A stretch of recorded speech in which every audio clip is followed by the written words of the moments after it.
J'aime être en ordre avec l'État pour avoir le droit de dire tout ce que je pense. Au moins, il y a un opposant qui est en ordre avec. Il y a un opposant. Je ne suis pas en ordre parce que je suis opposant, mais je suis en ordre parce que j'ai été éduqué comme ça. Ah, c'est une question d'éducation. C'est un problème d'éducation. Ok. Mon père a toujours été légaliste. Tous les impôts, nous payons tout. Vous payez les impôts. En tout cas, nous payons. Vous n'avez pas de problème avec l'État? Non, on peut avoir des problèmes avec l'État parce que l'État nous doit. Ce n'est pas parce que nous devons à l'État. Ok. Vous comprenez? Et donc, moi, je pense que à force seulement d'être trop critique vis-à-vis du pouvoir, ça doit avoir un soubassement, un droit cristallisé. Parce que le fait seulement que j'ai donné à l'État le moyen de ses politiques, s'il n'y a pas de retombées, naturellement, ça me donne le droit de critiquer. Et quand je critique sévèrement. Très bien. Oui. Alors, la ville de Kinshasa, le chef de l'État en avait dénoncé l'autre fois quand il faisait le discours sur l'état de la nation.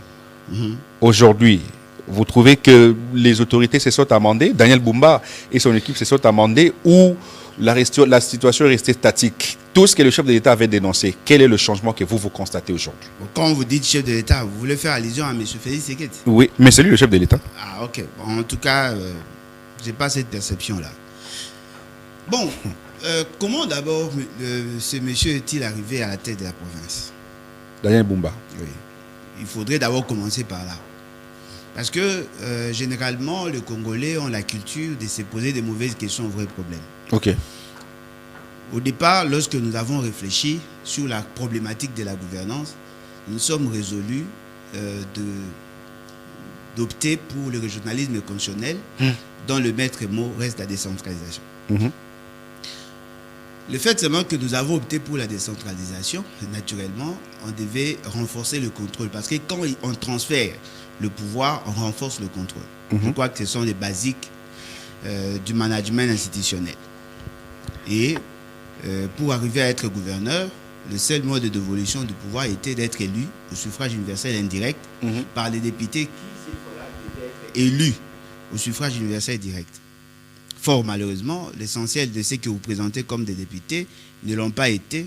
Il y a eu des élections chaotiques. Ça conduit à des gens à moralité douteuse d'accéder à la fonction. Et ce sont eux qui ont fait de ces messieurs gouverneurs de la ville-province de Kinshasa.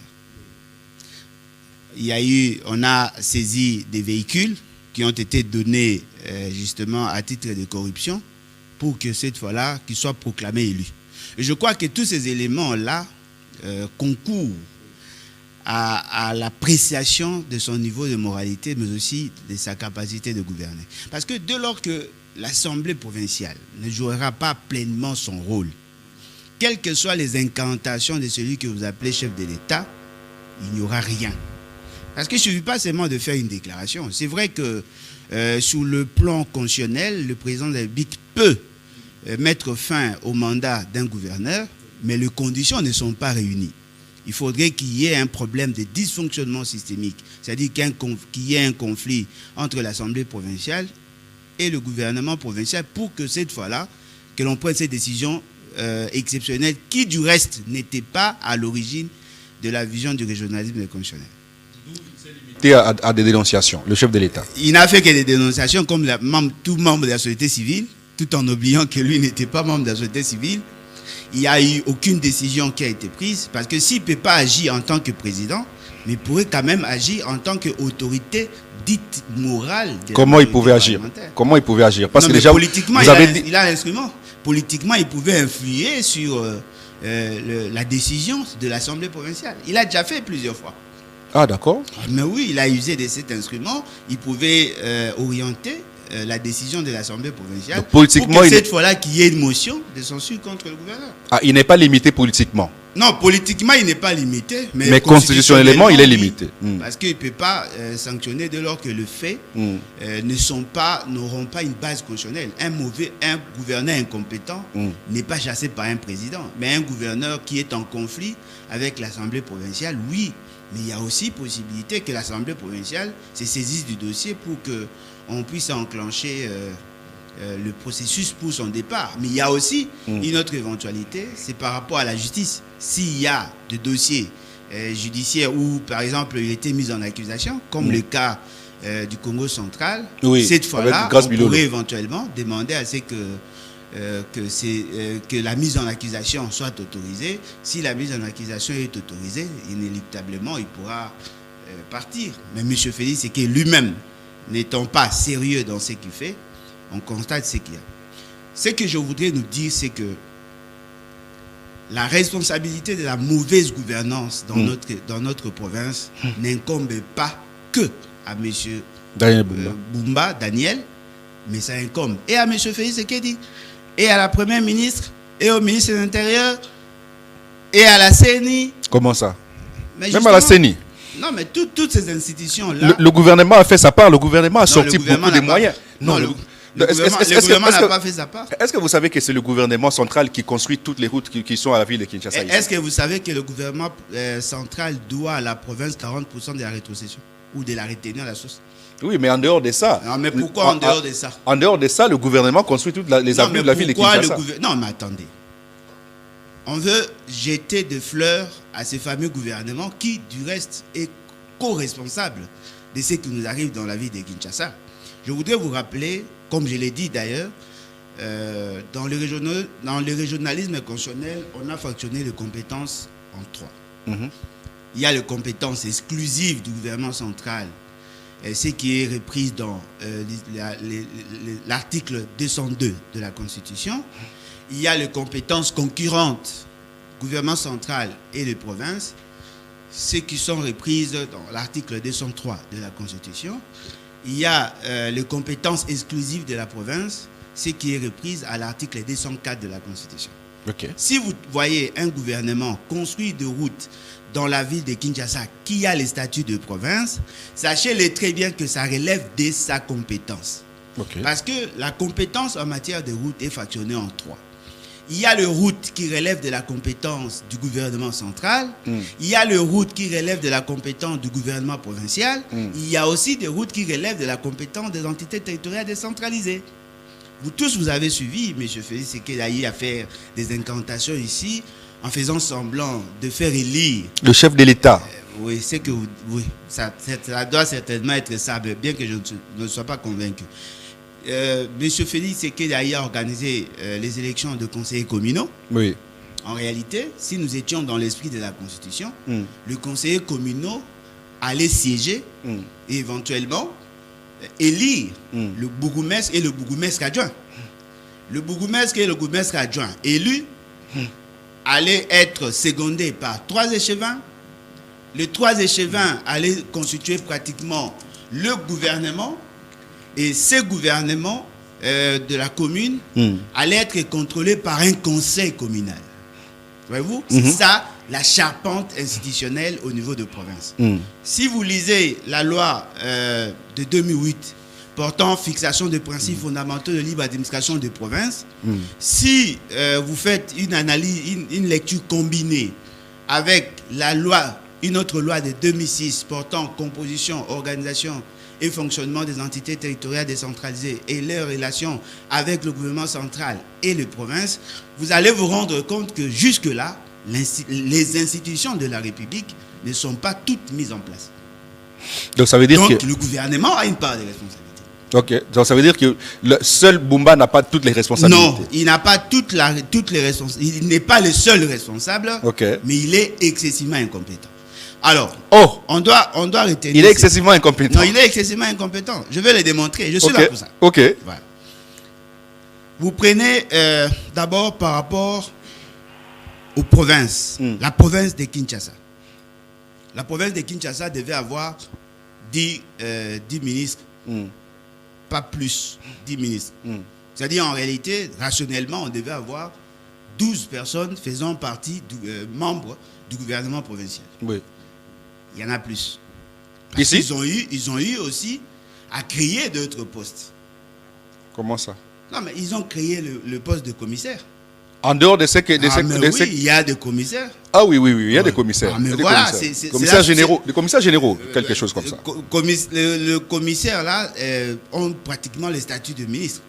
Ce qui fait que les charges liées à la fonctionnalité de leur gouvernement ont augmenté comparativement s'ils étaient dans l'idée, dans l'esprit de la Constitution et de loi.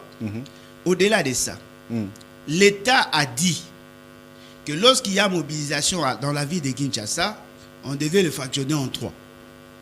Une quotité doit être réservée au gouvernement central, 50%. Sur les 50% du gouvernement central, il y a aussi les investissements pour l'intérêt de la province, parce qu'il faut construire des routes et ainsi de suite. 10%, ça devait aller dans la caisse de péréquation. La caisse de péréquation devait avoir 10%. 40%, ça revenait à la rétrocession, c'est-à-dire à la province. Et la province, à son niveau, s'il y avait des entités territoriales décentralisées fonctionnelles, naturellement, la province allait aussi rétrocéder 40%. C'est-à-dire que si vous recevez 40% au niveau du gouvernement provincial, il fallait rétrocéder 16% de ces 40% là, vous défalquez 16% pour l'intérêt de communes. Okay. Donc, le problème qui a ça et la société sont vécus dans les communes. Mais les communes ne sont pas conformément et ne fonctionnent pas conformément à la Constitution. Ça, ce n'est pas le gouverneur. Ça, c'est le gouvernement central. Parce que c'est lui qui est chargé de donner le moyen pour qu'il y ait élection. La CENI n'a pas eu à organiser les élections. La rétrocession n'est pas respectée, ça c'est le gouvernement. C'est-à-dire que vous trouvez que ce que nous vivons, c'est justement parce que ceux qui sont là ne connaissent ni la Constitution, ni le problème de la population. Et au-delà de ça, ils n'ont pas la moralité qui est désirée pour que la ville soit bien gouvernée. Au-delà de ça, le monsieur lui-même n'a pas la capacité de programmation. C'est vraiment un vrai inculte en matière de programmation. Or, qui dit gouvernance, dit programmation. Donc, vous comprenez, tout ce que nous avons comme effet, tout ce que nous avons comme conséquence, c'est justement parce qu'il a été mal élu. Il ne répond pas au profil, il n'est pas soutenu par sa famille politique. L'environnement faisant, il n'a pas assez de moyens. Même s'il pouvait en avoir le moyen, le fait seulement qu'il ne s'est pas programmé. Il y a des chevauchements dans les actions, il y a les détournements de fonds publics, le personnel n'étant pas suffisamment motivé, il n'y a pas rendement. Donc, naturellement, nous vivons les conséquences d'un mauvais choix. De Bumba, c'est un mauvais choix pour l'Union sacrée. En tout cas, c'est le gouverneur le plus piètre que la vie n'a jamais connu. Oh, mais lui, il est plus que Ngobila. Ngobila n'a rien fait avec Ngobila. Non, mais attendez. Est-ce que Ngobila n'a pas reçu l'accompagnement du gouvernement comme lui, là. Il a eu à en bénéficier. Je ne dis pas que Ngobila est compétent, mais j'ai dit le plus piètre que c'est celui-là. Parce qu'avec les moyens de l'État, il est incapable de bien faire. Mais en fait, ce qui est vrai, nous devons reconnaître... La construction des routes ici à Kinshasa... Mais attendez, oui. Le problème dans la gouvernance des entités, ce ne sont pas les réalisations en soi qui posent problème. C'est la capacité de programmer et de respecter la norme. Ok. Parce que si vous parlez en termes de réalisation, Macky Sall a eu à faire beaucoup de réalisations chez lui. Mais il n'a pas été soutenu par la population à la fin. Voyez-vous? Je prends l'exemple de route. Quelle est la programmation? Parce que quand vous êtes en face d'un problème, d'après ce qu'on nous dit, il aurait fait l'économie. Qui? Votre gouverneur. C'était licencié en économie. Et pourquoi il aurait? Licencié en économie. Apparemment, ça paraît comme licencié en économie. Non, licencié vraiment en économie. Non, mais voilà, il peut être licencié en économie, mais ne pas être économiste. Ah, il y a quelle différence? Non, mais on peut être licencié en économie, mais la licence, il y a une présomption en fait de connaissance. Okay. On vous octroie ou on vous distribue un diplôme. Mais ce qui est vrai, la particularité de l'économie, c'est la capacité de planification. Tout économiste sait pertinemment bien que pour atteindre des objectifs, il faudrait arriver à bien planifier. Okay. C'est là l'importance de la programmation. Vous regardez par exemple le fonction managériale que nous apprenons à l'université. La première des fonctions, c'est la planification. Okay. Après, c'est l'organisation. Après, c'est la direction. Mais après, c'est le contrôle. Celui qui ne sait pas programmer même s'il peut prétendre être économiste, il ne peut pas me convaincre. Comment voulez-vous atteindre les objectifs avec autant de contraintes sans qu'il y ait programmation? Comment peut-on prendre toutes les routes adjacentes au boulevard, le fermer pour raison des travaux? Il fallait faire la programmation. Donc, il se pose un problème de programmation. Effectivement, il peut lancer ses travaux, mais il est en train de créer plus de problèmes que de solutions qu'il devait préconiser. Très bien. Il y a un problème de programmation, et donc tout celui qui prétend être économiste et qui n'a pas la capacité de programmative, pour moi, c'est un incompétent. Et il ne peut pas prétendre être économiste. Vous maîtrisez ce domaine-là parce que c'est votre domaine de prédilection. Ce n'est pas question de maîtriser, mais ce sont les basiques que l'on apprend en G2. Ok. Je peux avoir 60%, 40%, 70%, mais celui qui prétend être économiste et qui n'a aucune notion de programmation, ça ne sert à rien. Comment allez-vous atteindre vos objectifs s'il n'y a pas de programmation? Si on vous donne la ville de Kinshasa aujourd'hui, je vais refuser. Moi, je vais refuser. Pourquoi? Parce que je n'ai pas vocation d'être gouverneur de la ville de Kinshasa. Oh, mais qu'est-ce que vous faites la politique? Non, pourquoi? mais si je dois faire la politique, je dois faire là où je me sentirai à l'aise. Pourquoi voulez-vous que je sois là? Ah, l'intention c'est quoi? Parce que généralement, quand les gens nous proposent de postes, non, vous avez une famille, vous avez des enfants, la finalité c'est quoi? Pensez-vous que tout économiste peut être bien situé, bien placé pour bien gérer la ville de Kinshasa? Non. Très bien. Si vous m'avez posé la question, si on vous demandait aujourd'hui de faire un plan de relance ou un plan de développement de la ville de Kinshasa, j'ai dit oui, je le fais parce que j'ai les aptitudes. Ah, ok. Mais c'est pas, mais pas gérer. Non, je vais refuser parce que ce n'est pas ça ma vocation. Je n'ai pas vocation d'être gouverneur de la ville de Kinshasa. Vous avez quelle vocation? Mais moi, j'ai ma vocation. Si vous me posez cette question un autre jour, je vais vous répondre. Je n'ai pas vocation d'être gouverneur de la ville de Kinshasa. Très Là, bien. on laisse à ceux qui nous soutiennent. Très bien. Alors, on va prendre un dialogue parce que vous regardez de très près la situation sécuritaire dans la partie est de la RDC. Vous avez tant parlé de Félix Tshisekedi comme quelqu'un qui n'a pas réussi en termes de diplomatie. Cette fois-ci, il vous a prouvé le contraire. Justement, il est allé signer un accord à Washington, cet accord qui met fin à l'agression rwandaise et qui d'ailleurs fait à ce que aujourd'hui Paul Kagame se retrouve dos au mur. Oui. Okay. Vous, après cet accord-là, l'opposition demande cette fois-ci un dialogue inclusif national, justement. Ah, okay. Après la signature de l'accord, l'opposition demande un dialogue. À votre niveau, faudra-t-il dialoguer entre nous, Congolais, ou alors attendre que cet accord soit mis en exergue pour que le Rwanda se retrouve dos au mur, comme dit certains politiques? Bon, je crois que dans votre formulation, bien que je sens qu'il y a une volonté de dire la vérité, ça c'est déjà un acquis, ne vous en faites pas. Mais je sens qu'il y a double négation dans ce que vous dites. Ok. C'est-à-dire, d'un côté, vous affirmez que M. Félix Tshisekedi aurait mis dos au mur le Rwanda. Oui. De l'autre côté, vous pensez que s'il y a dialogue, ça va aider la République à mettre dos au mur le Rwanda. Mais si on met 2 fois dos au mur le Rwanda, naturellement, le Rwanda va recouvrer sa position de départ. Comment ça? Quelle est la position de départ? Mais si on vous met 2 fois dos au mur, ça dit que vous revenez à la position de départ. C'est ça la négation en fait. Je voudrais nous dire ceci. Je comprends que l'essentiel des Congolais n'ont pas la maîtrise du dossier ou de la situation qui sévit dans la partie Est. Je comprends que les gens n'ont pas la maîtrise des acteurs ou des intervenants dans la situation de la partie Est. Je comprends que les gens ne se focalisent que sur les conséquences de la situation et non sur les raisons profondes de la situation qui sévit dans la partie Est.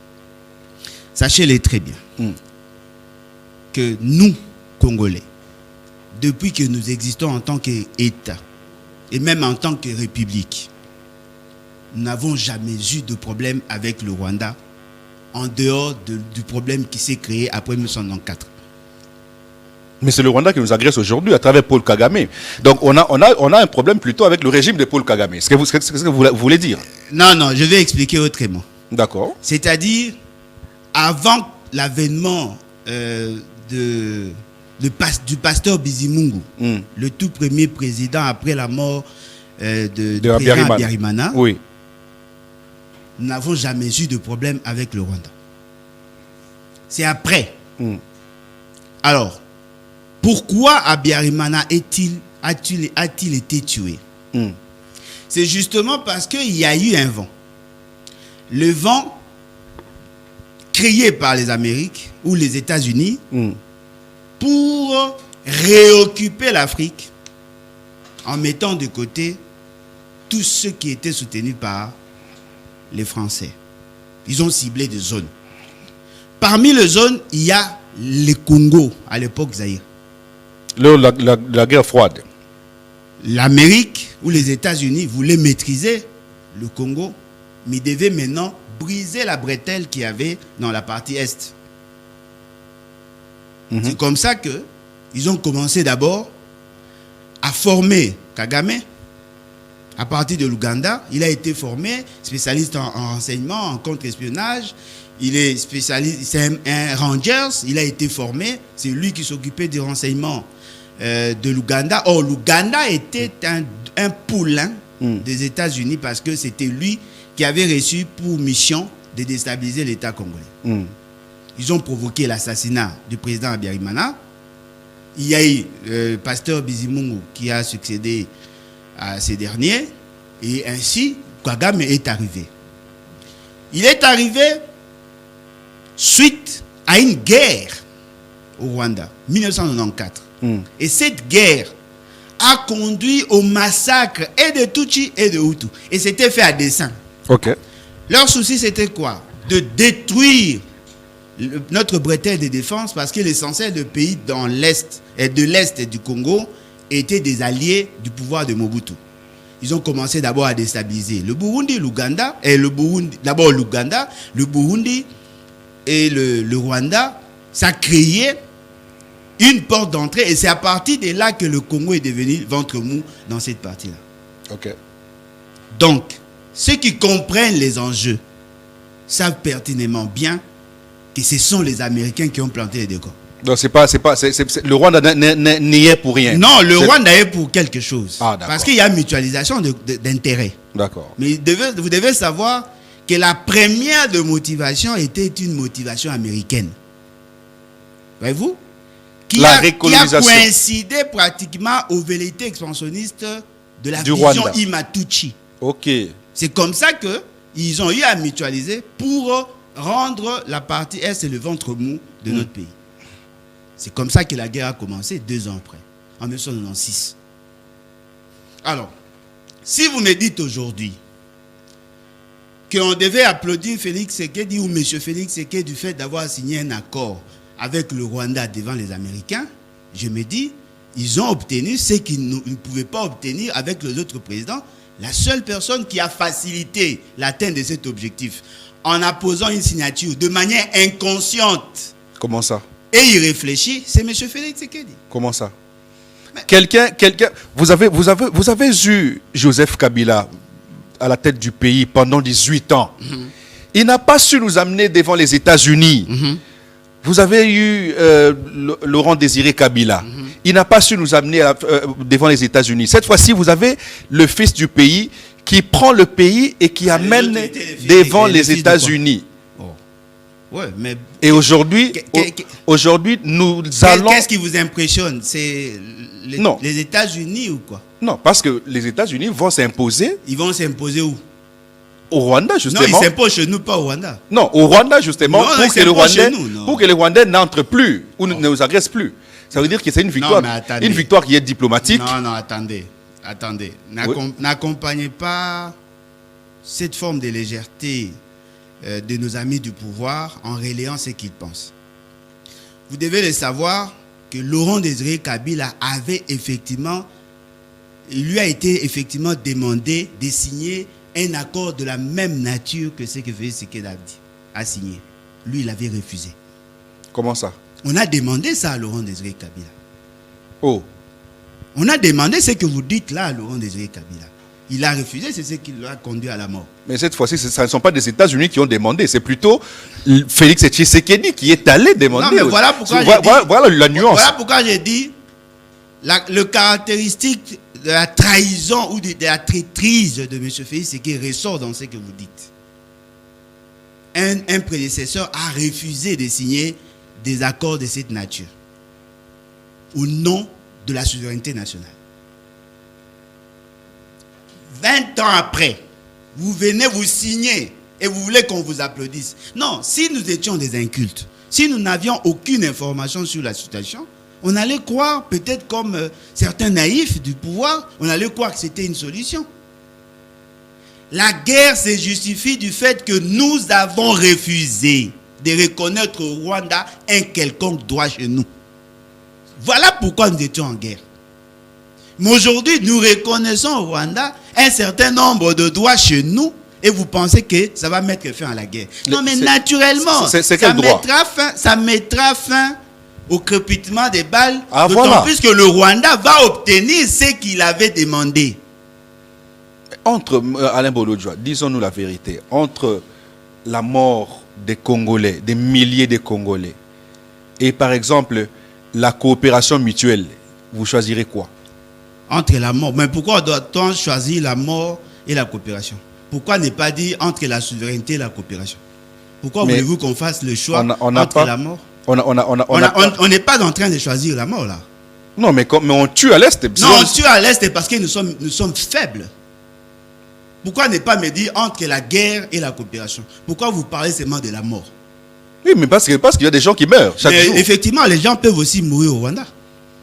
Qu'est-ce qui nous manque? De toute façon, est-ce que vous, à votre niveau, vous pensez que le Congo pourra vivre avant ce clos? Oh. Mais vous pensez qu'on est obligé de vivre qu'avec le Rwanda? Mais c'est un pays voisin. Non, mais on peut être. Mais la Corée du Nord et la Corée du Sud sont deux pays voisins. La Corée du Nord et la Corée du Sud sont deux pays voisins. Le Mexique et les États-Unis sont des pays voisins. Qu'est-ce que vous auriez proposé, par exemple? Ce qui est dit dans la Constitution. Qu'est-ce qui est dit? Les droits souverains. Ce qui est dit dans la Constitution. Je n'ai rien à inventer là. Vous dites non, voilà, ces richesses-là ne nous servent à rien.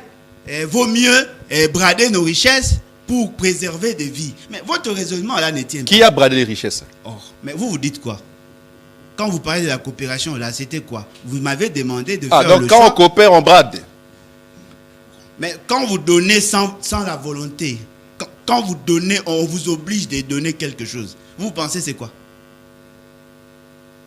Pourquoi on doit vous mettre devant un guet-apens? On vous interdit de faire un autre choix. On vous dit, ok, si vous ne voulez plus que vos gens ne meurent, vous devez obligatoirement signer des accords avec le Rwanda. Lorsqu'on signe ces accords-là, on cède quelque chose. Oui. Ce que nous cédons là, ça fait partie de notre héritage à nous.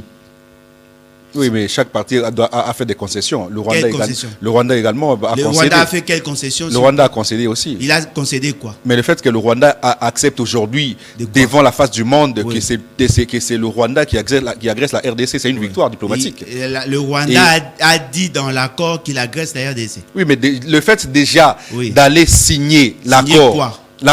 Quel accord? Parce qu'il y en a 3. Oh, je parle de l'accord. Non, mais quel accord? De cesser le feu entre la RDC et le Rwanda. L'accord de paix que nous avons eu à signer le 27 juin. Oui. C'est un accord qui traite exclusivement sur le mécanisme de défense du Rwanda et notre responsabilité à neutraliser les FDLR. Dans cet accord, on énonce le principe de la coopération économique. Oui. Alors, nous devons nous poser la question. Pourquoi devons-nous être à genoux pour signer? Pourquoi doit-on nous dire, voilà, si vous ne voulez pas qu'on continue à tuer chez vous, vous devez venir signer? Non, mais c'est ça la lâcheté. C'est la RDC qui est à genoux ou c'est le Rwanda qui est à genoux pour le moment? Mais comment ça le Rwanda à genoux? Quelqu'un qui vient vous agresser chez vous, il vous menace, votre femme, il menace vos enfants. In fine, vous tombez d'accord sur le principe, il a droit de rester au salon ou il a droit de regarder la télé. pour que vos enfants ne soient plus tapés. Et vous dites non, voilà, nous sommes arrivés à trouver un consensus, on ne va plus commencer à taper nos enfants. Mais celui qui vient dans votre salon là n'a pas le droit d'y être. Pour vous, le Rwanda, à travers cet accord, est sorti victorieux. Mes chers amis, si vous avez 80% de l'étendue d'un parc et qu'on vous dit de co-gérer avec celui qui a 20%, vous avez gagné quoi? Donc pour vous, le Rwanda est victorieux. Non, mais même s'il arrivait à obtenir 1%, les 1% là nous appartient. Mais qu'est-ce qui explique que le Rwanda qui est victorieux et qui semble être victorieux selon vous, mais c'est le Rwanda qui pleurniche un peu partout? Ça, c'est ce qu'on vous dit. Ça, c'est Vous n'avez pas suivi le discours de Kagame en Russie? Non, mais vous avez suivi ça? Oui, je l'ai suivi. L'extrait ou le discours? L'extrait, justement. Mais oui, mais l'extrait, qui vous dit que c'était dans ces contextes-là que ça a été dit? Oh, mais moi, je n'ai pas suivi l'intégralité. Vous voulez que je dise quoi? Vous avez vu ça? Oui, mais quand il dit... Peut-on chercher? Parce que ça fait pratiquement 4 mois et 4 semaines depuis qu'il était là-bas. Mais la vidéo, l'intégralité, vous avez vu? Vous êtes journaliste. Vous avez vu ça? Parce que lui parlait en anglais. Vous avez compris ça en français. Qui vous dit que c'est ça le contexte? Même s'il l'aurait dit. Oui, mais en déjà, quoi c'est surprenant? Déjà quand il dit qu'il a un problème de terre avec la RDC et que... Non, mais effectivement, voilà pourquoi je vous dis, votre accord là n'a servi à rien. Lui qui est victorieux, mais qui n'arrive pas à respecter l'accord. Comment quelqu'un qui est victorieux mais qui n'arrive pas à respecter l'accord? Ne nous amenez pas, ne ressassez pas ce qu'on vous dit par ces fameux gouvernements. Personne ne peut respecter cet accord. Parce que cet accord déjà est en violation de dispositions de notre constitution. Personne. Personne ne peut respecter cet accord. Nous non, mais si Félix Tshisekedi respecte cet accord, il viole la constitution, c'est un acte de haute trahison. Comment Mais comment va-t-il signer un accord en dehors du cadre constitutionnel et nous l'imposer? Comment ça? Mais l'accord là, c'est quel type d'accord? C'est un accord de paix, non? Oui. Alors, allez lire l'article 214. Dites-nous si effectivement il était en droit de les signer comme il a fait. Vous pensez vraiment qu'il y a eu de l'intelligence dans la négociation pour arriver à la signature de cet accord? Moi, je ne sens pas de l'intelligence. Il n'y avait pas eu d'intelligence. Non, du tout.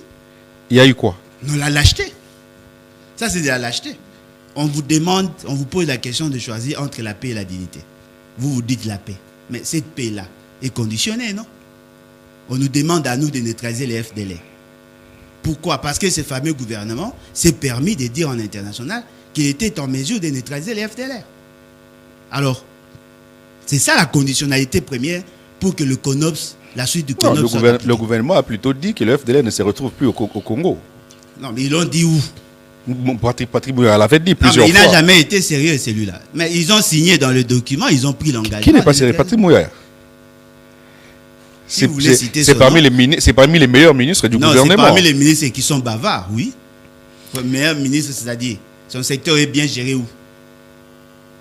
Vous pensez vraiment que son secteur est bien géré? La RTNC est bien gérée d'après vous? Ah, mais il n'est pas ministre de la RTNC. Non, mais il est ministre, ça fait pas... Non, il est ministre de la communication est sous son tutelle. Oui. Sous sa tutelle. Oui. Alors? Et ça fait de lui incompétent. La RTNC, non, mais voilà pourquoi j'ai dit... La RTNC a aussi une organisation interne. Non, mais voilà. Ah, mais voilà. La RTNC a un DG, Voilà pourquoi j'ai dit, vous limitez sa fonction en chargé de communication du gouvernement, le porte-parole du gouvernement. C'est pas ça sa mission. Sa mission, c'est de gérer les secteurs. Les secteurs de médias n'est pas bien géré. Et vous dites qu'il est compétent parce qu'il est trop bavard. Non, c'est pas ça. Il faut l'apprécier par rapport à sa feuille de route. D'ailleurs, ce gouvernement n'a même pas de feuille de route.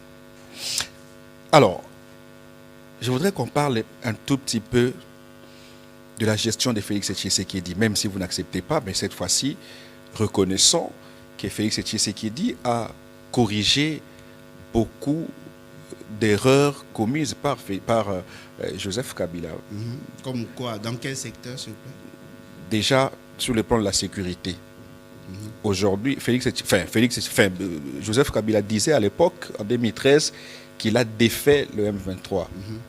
Aujourd'hui, le même M23 vient déranger le mandat de Félix Tshisekedi parce que ce sont les M23 qui combattent la RDC. Et Kabila, qui a défait le M23, revient pour nous dire que les revendications de M23 sont fondées. À votre niveau, entre Félix Tshisekedi et Joseph Kabila, qui est fils du pays et qui aime le pays? Mais je crois que vous devez reformuler votre question. Entre Félix Tshisekedi et Kabila, qui est fils du pays? Et qui aime le pays? Apparemment, les deux sont fils du pays. Apparemment, les deux n'aiment pas le pays, en fait. Les deux n'aiment pas le pays? Oui, apparemment. Entre celui qui tue ses compatriotes. Félix Tshisekedi aussi tue. Par quel moyen il tue? Non, mais Kabila tue par quel moyen? Mais c'est les armes, non? Mais Félix Tshisekedi tue aussi par des armes. AFC, comment ça? Félix Tshisekedi aussi tue par des armes. Comment ça, où? Mais Kabila a tué où? Mais c'est à Goma, non? L'AFC, c'est... Mais à Goma, on a tué de Ouazalendo à Goma, par la garde républicaine. L'AFC, c'est Kabila, non? Il y a eu de morts, on a tué des gens à Goma par la garde républicaine. Des civils non armés. Et c'est Félix qui les a tués? Non, et donc c'est Kabila qui tue là-bas à Goma.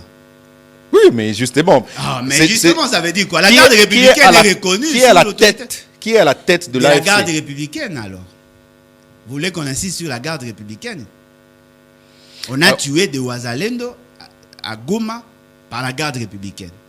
C'est pas ça mon débat. Allez, Bolodjoa, vous êtes d'accord pour le dialogue, oui ou non? Quel dialogue? Dialogue inclusif entre Congolais, où on retrouve entre les Congolais, fils, c'est-à-dire les fils du pays, où on retrouvera les fils du pays. Vous, par exemple, et qui?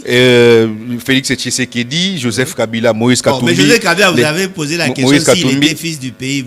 Vous confirmez encore? Oui, justement, non. Je parle ici du dialogue inclusif. Non, mais quel dialogue? Que demande l'opposition? Cher ami. Notre opposition demande un dialogue. Vous êtes partant pour ce dialogue ou non? Non, mais les dialogues demandés par certains opposants. Par Martin Fayoulou. Par Moïse Katumbi. Par Moïse Katumbi. Par Franck Diongo.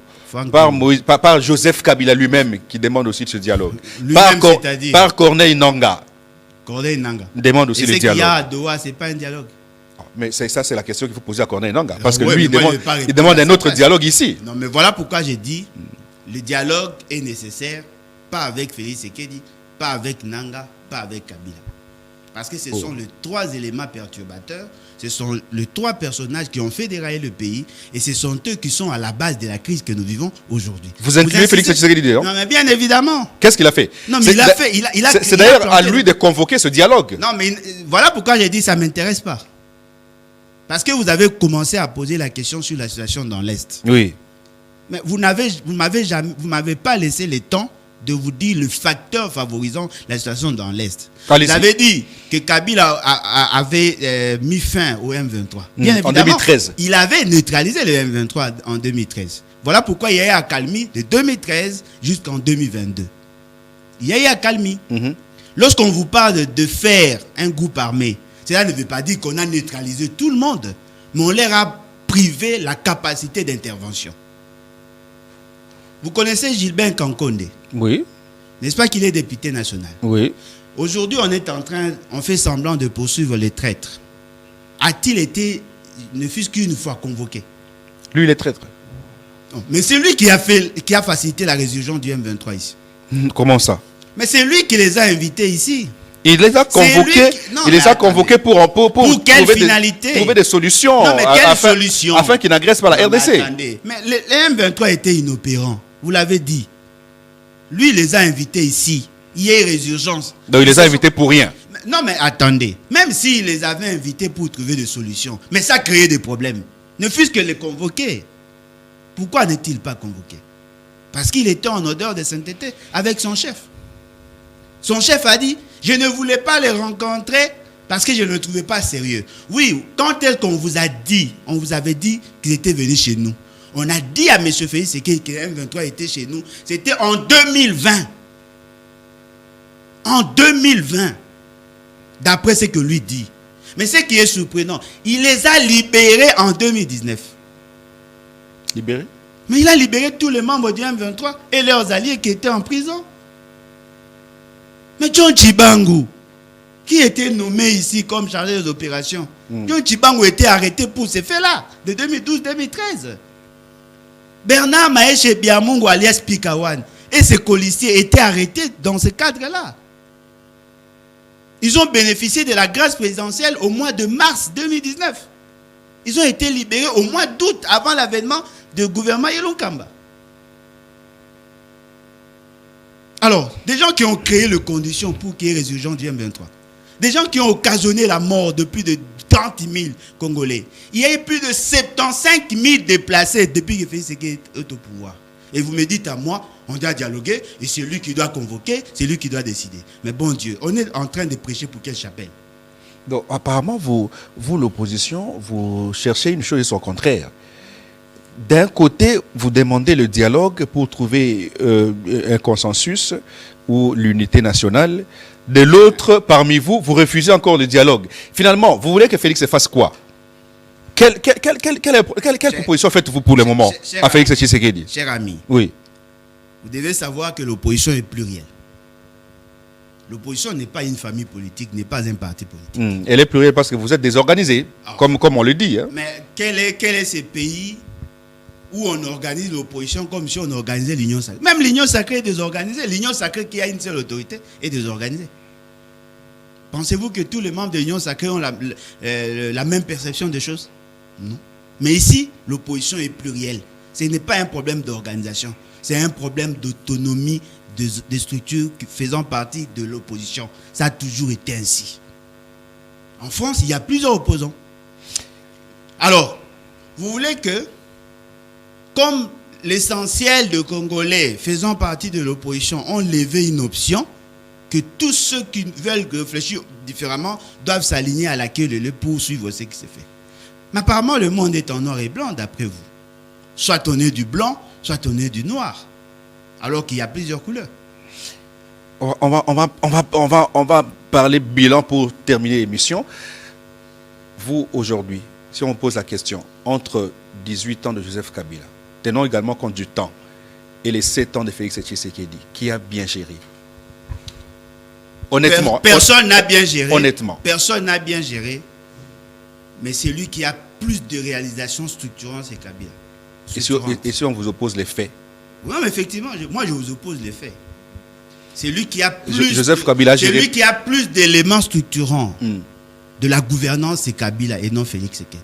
Comment quelqu'un qui a plus d'éléments et qui a géré 18 ans, mais la constitution que vous défendez, vous l'avez évoqué plusieurs fois ici, cette constitution consacre la gratuité de l'enseignement des bases. Oui. Lui ne l'a pas opérationnalisé. Quelqu'un qui vient et qui l'opérationnalise. Oui, voilà pourquoi j'ai dit. C'est comme moi, Alain Bolodjoa. Vous ne pouvez pas me comparer avec un enfant de... Bon, prenez ça comme ça. Avec un enfant qui vient d'une certaine famille que moi. Moi, j'ai trouvé un patrimoine. L'autre doit tout construire. Vous comprenez? C'est ça la perception que vous devez avoir. Ok.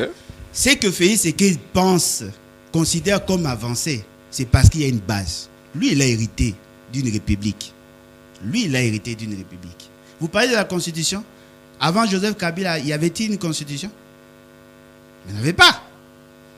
Pensez-vous proposer une constitution dans une situation où le pays était pratiquement divisé en 4? Pensez-vous que c'est facile?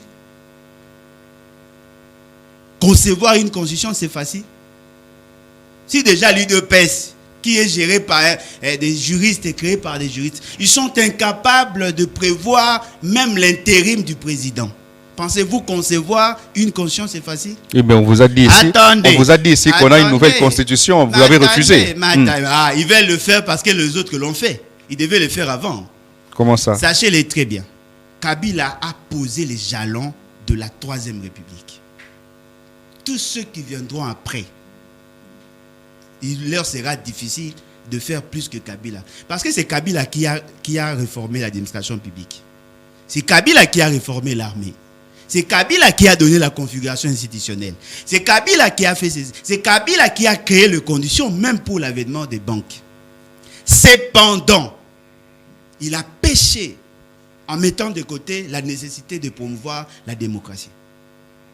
Si Félix Tshisekedi arrive, il dit non, voilà, j'ai appliqué la gratuité d'enseignement. Vous l'avez appliqué parce que vous avez trouvé des finances. Vous l'avez appliqué parce que vous avez trouvé des finances où par sa crédibilité, il a convaincu les partenaires. Non, mais il a convaincu. Non, mais voilà pourquoi j'ai dit. Kabila n'a pas convaincu le partenaire d'après vous, mais il a laissé quand même l'argent. Il n'y avait pas d'argent. Si. Avec un bilan de 4 milliards. Oh, mais le bilan de 4 milliards, ça c'était... un budget plutôt de 4 milliards. Oui, le budget de 4 milliards, ça c'était le dernier budget. Aujourd'hui, c'est 16 milliards. Mais Kabila a eu aussi des budgets de 8 milliards 900 millions. Aujourd'hui, c'est 16 milliards. Hein. Non, mais ça, c'est ce qui s'est dit. Les 16 milliards, mais l'État est dans une situation de banqueroute pratiquement, incapable de payer son personnel. Comment c'est lui qui a multiplié le budget par 4, il est incapable de payer un huissier l'argent? C'est qu'on vous dit là, c'est du mensonge. Moi, je pense. Oui. Je pense que Kabila a eu à faire quelque chose. Comme quoi? Parce que vous êtes le seul à le dire. Hein? Mais justement parce que je suis le seul à dire la vérité. Si je suis le seul à le dire, parce que je suis le seul à dire la vérité. Donc tout ce que fait Félix, c'est ici des universités qui poussent comme des champignons en province et consorts. Ça ne vous dit rien. Les universités ne peuvent pas pousser comme des champignons. Les universités doivent pousser dans une programmation. Le problème de l'éducation n'est pas seulement les bâtiments. Vous êtes universitaire. Vous avez étudié ici, je crois, à IFASIC. Oui. Avec quel bâtiment? Vous pensez que ceux qui vont étudier dans un nouveau bâtiment à Kananga seront plus intelligents que vous par rapport au bâtiment ou par rapport à la qualité de l'enseignement? C'est la qualité qui compte. Ah mais voilà! Heureusement, vous avez compris. C'est-à-dire, c'est pas ça. Vous êtes séduit par des choses viles. Ce qui est important de retenir, la recomposition, la reconstitution de l'État, c'est d'abord les réformes. C'est d'abord les réformes. C'est lui qui arrive à mener des réformes, pose plus des actes que vous. Voilà pourquoi je vous ai donné l'exemple d'un enfant d'un pauvre et d'un enfant d'un homme nanti. Les deux n'ont pas les mêmes circonstances. Vous comprenez? C'est-à-dire que lui, il a trouvé quelque chose. Moi, j'aurais souhaité que Félix Tshisekedi fasse mieux que Kabila. C'est le cas aujourd'hui. Parachever les réformes. C'est là qu'on va... Il aurait dû faire quoi selon vous? D'ailleurs, il ne mérite même pas d'être président. Non, il aurait dû faire quoi? Voilà, en quoi il ne mérite pas? Un bon président, un président sérieux, discipliné, dès qu'il arrive, il trouve ce qu'il y a, il allait faire des réformes adaptatives, des réformes profondes pour amener l'État à avoir une stature parfaite. Il n'a pas fait. Je tiens à vous dire aujourd'hui, vous parlez de la gratuité de l'enseignement. Oui. Mais dites-nous, la dernière fois que lui, Félix Tshisekedi, a distribué les manuels scolaires, c'était en quelle année? Les manuels scolaires. Ou l'actualisation de manuels scolaires. Il a fait ça où? Dites-moi. Parce que l'éducation, c'est ça. Ce ne sont pas les bâtiments. La gratuité de la maternité. Où? En Bujima ou à Kinshasa? Mais partout. C'est faux, c'était à Kinshasa. Dans toute la République. C'était à Kinshasa, zone pilote. Oui, mais c'est... C'est pas partout, cher ami. C'est pas partout. La zone pilote terrestre est Kinshasa. Combien d'hôpitaux, s'il vous plaît? Allez-vous accepter que votre femme mette au monde dans la gratuité? Vous? Avec quel kit?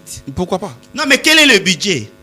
Si le malade ne paye pas, mais l'État doit prendre en charge. Chez Mama Emo, on ne paye pas. Hein. Vous allez non, Mama Emo, déjà, il y a 5 catégories de clients là-bas. Il y en a 5. Ce n'est pas tout le monde qui est dans la gratuité là-bas. Qu'est-ce que vous reprochez à Félix Tshisekedi? Son incompétence. L'inadéquation entre le profil de l'homme et l'exigence de la fonction. Je crois que je suis clair. Qu'est-ce qu'il aurait dû faire et qu'il n'a pas fait? Faire comme humain ou faire comme président évêque. Mais je vous dis qu'il ne mérite pas d'être président. Oui, mais il ne suffit pas de le dire, il suffit de le prouver. Mais je vous ai dit, il est incompétent. Il y a une adéquation entre le profil de l'homme et la fonction, l'exigence de la fonction. Vous voulez que je dise quoi? Vous, aujourd'hui, Félix Tshisekedi revient de Kananga. Il est allé inaugurer une université et d'autres université, un bâtiment d'université achevé, j'espère. Je le souhaite en tout cas. Parce qu'il a la culture d'inaugurer des histoires inachevées. Jusque-là, ça ne vous dit rien. Pardon? Ça ne vous dit rien. Non, mais ça me dit quelque chose. Il s'efforce quand même à faire quelque chose. Mais le fait, il s'efforce à faire quelque chose. Au moins admirer ce qu'il fait. Non, mais je ne peux pas admirer. Moi, j'ai été formé pour évaluer la gouvernance. Je n'ai pas été formé pour applaudir. Il s'efforce à faire quand même quelque chose. mais fort malheureusement, sans programmation, sans intelligence, il y aura comme ça autant des infrastructures inachevées, mais in fine, il n'y aura rien. Il y a une question que vous n'avez pas répondu, que je voudrais retenir. J'ai toujours une réponse pour le problème, c'est que vous n'avez pas proposé parce que vous avez refusé le dialogue. Vous avez refusé le dialogue entre Congolais. Vous avez refusé le dialogue entre Congolais parce que vous avez dit qu'il y a plus, vous ne trouvez pas d'importance pour un dialogue. Non, j'ai trouvé l'importance. Vous avez également dit. Il y a 3 personnes qui ne doivent pas être là. C'est une proposition. Vous avez également dit que l'accord de Washington n'apportera rien non, ça peut apporter quelque chose, mais ça marche sur notre souveraineté. Dites ce que moi j'ai dit. Ah, donc ça peut apporter quelque chose. Oui, mais ça marche sur notre souveraineté. Dites ce que moi j'ai dit. Donc ça veut dire que vous êtes pour cet accord. Je ne suis pas pour cet accord. Je ne suis pas pour. Je suis pour la Constitution. Je ne suis pas pour. Oui, mais elle n'est pas violée. Elle est respectée. Ça, c'est ce que vous dites. Ça, c'est ce que vous dites. Non, soyons sérieux dans ce que nous Moi, je le suis. Quand vous dites que Félix ne peut pas convoquer un dialogue, non, il peut convoquer un dialogue, mais moi, je n'en veux pas. C'est ce que j'ai dit. Il ne mérite pas. Bon, vous avez dit plutôt que vous êtes d'accord pour un dialogue, oui. Mais sauf que Félix n'y fasse pas partie.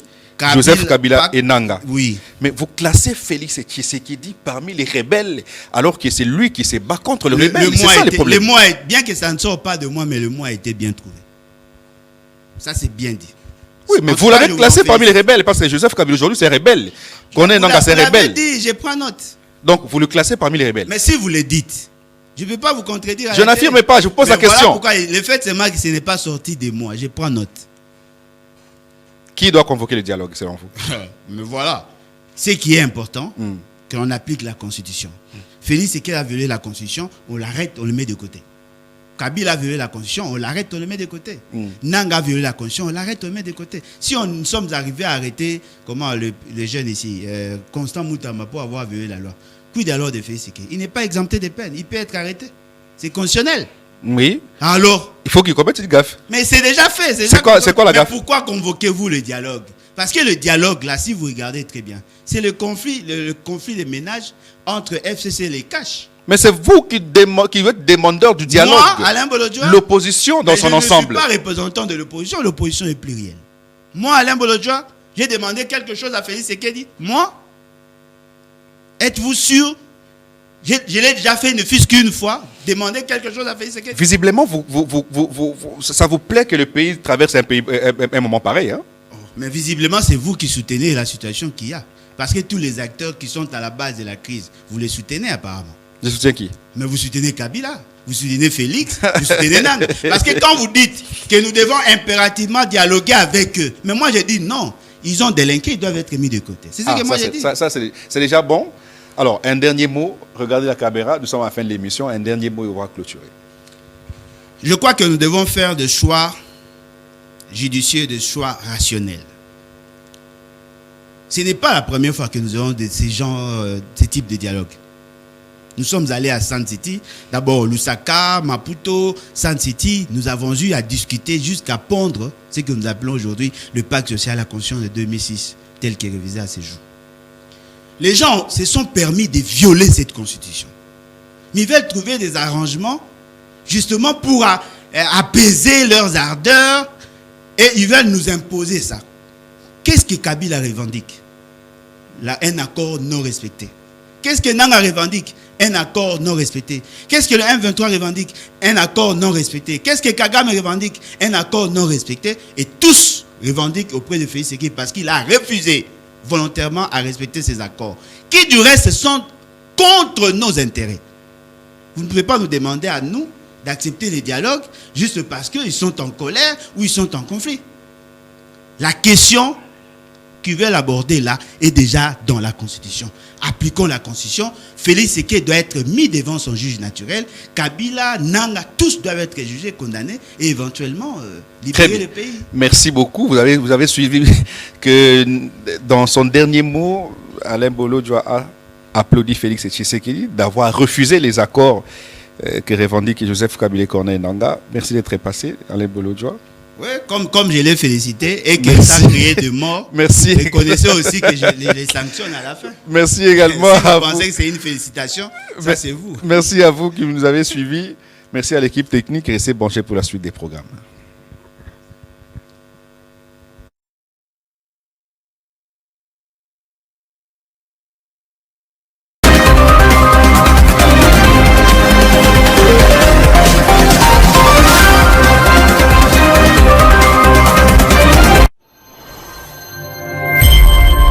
L'œil du peuple, la politique sans filtre.